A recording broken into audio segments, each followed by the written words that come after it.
السلام عليكم ورحمة الله وبركاته. معانا فيديو جديد النهارده، عايزين نتكلم على أخبار النادي الأهلي. بنتكلم على حاجة مسلسل صلاة سيدنا محمد عليه أفضل الصلاة والسلام، وتقدر إخواتنا في فلسطين اللهم انصرهم اللهم آمين.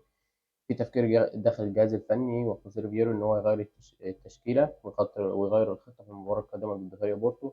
وأنا شايف إن هي فرصة كويسة إن إحنا نغير التشكيل، وهو ده الصح اللي إحنا نغير. الخطة مش نافعة، مش عارفين نروح بهجمات، مش عارفين نعمل هجمات خطيرة، فأنا شايف إن هو يغيرها. وكمان مباراة بورتو القادمة، يا فريق بورتو الموسم ده واقع. فريق بورتو مش هو فريق بورتو اللي احنا عارفينه، وفي فرصة إن احنا نكسبه يعني، ونعمل عليه سكور كبير كمان. أهم حاجة اللعبة تلعب بالرجالة، وإن شاء الله الصوت بالنصر. هتلعب النهاردة في كأس العالم للأندية، عندك مباراة الوداد ويوفنتوس الساعة 7. عندك مباراة ريال مدريد وباتشوكا. مباراة يوفنتوس والوداد أتوقع فوز يوفنتوس، بس الوداد هتحاول. أتوقع إنها هتعمل أداء كويس الوداد، وإن شاء الله هتعمل أداء كويس يعني. وريال مدريد وباتشوكا طبعا أتوقع فوز ريال مدريد طبعا.